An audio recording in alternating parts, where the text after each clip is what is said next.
एक समय की बात है।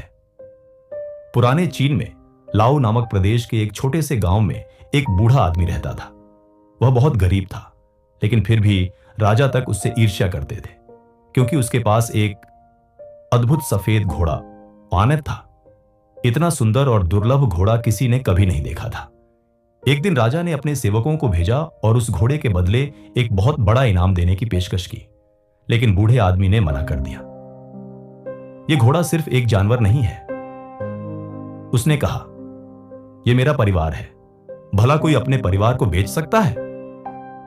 गांव वाले उसे मूर्ख समझते थे। उन्होंने कहा, खा, इतना पैसा मिल सकता था, अब तुम जीवन भर गरीबी में रहोगे। लेकिन वह अडिग रहा। कुछ दिनों बाद एक सुबह जब वह उठा तो देखा घोड़ा अस्तबल से गायब था।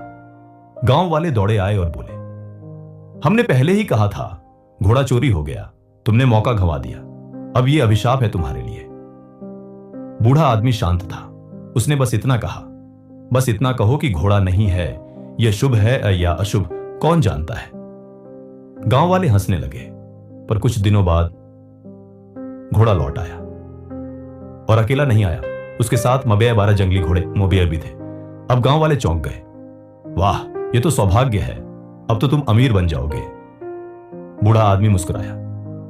फिर वही बात, बस इतना कहो कि घोड़ा लौट आया है और 12 घोड़े उसके साथ आए हैं। यह अच्छा है या बुरा, कौन जानता है। गांव वाले चुप हो गए। बूढ़े आदमी का एक ही बेटा था। वह इन घोड़ों को प्रशिक्षित करने लगा, लेकिन एक दिन एक जंगली घोड़े की सवारी करते समय वह गिर गया और उसका पैर टूट गया। गांव वाले फिर आए। अब तो तुम सच में दुर्भाग्यशाली हो, तुम्हारा इकलौता बेटा अब अपाहिज हो गया। बूढ़ा आदमी बोला, कृपया बस इतना कहो कि मेरे बेटे का पैर टूट गया है, यह अच्छा है या बुरा, कौन जानता है। कुछ हफ्तों बाद पड़ोसी देश ने युद्ध छेड़ दिया। हर घर से जवानों को जबरन सेना में भर्ती कर लिया गया। सिर्फ बूढ़े का बेटा बचा, क्योंकि उसका पैर टूटा हुआ था। अब गांव भर में मातम था। लोग रोते हुए आए और बोले, तुम्हारा बेटा अपाहिज है, लेकिन तुम्हारे पास है। हमारे बेटे तो युद्ध में चले गए, शायद कभी लौटे भी नहीं। बूढ़ा आदमी बोला, मैंने पहले ही कहा था, जीवन को जल्दी मत आंकिए, यह अच्छा है या बुरा, कौन जानता है। हम सबके जीवन में भी यही होता है। जो आज बुरा लगता है वह कल आशीर्वाद बन सकता है, और जो आज अच्छा लगता है वह कल कठिनाई ला सकता है।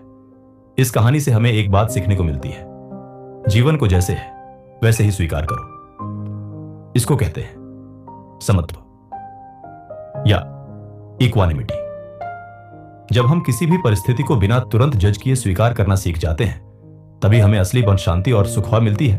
तो अगली बार जब आपके जीवन में कुछ अप्रत्याशित घटे, तो खुद से बस इतना पूछिए, यह अच्छा है या बुरा, कौन जानता है।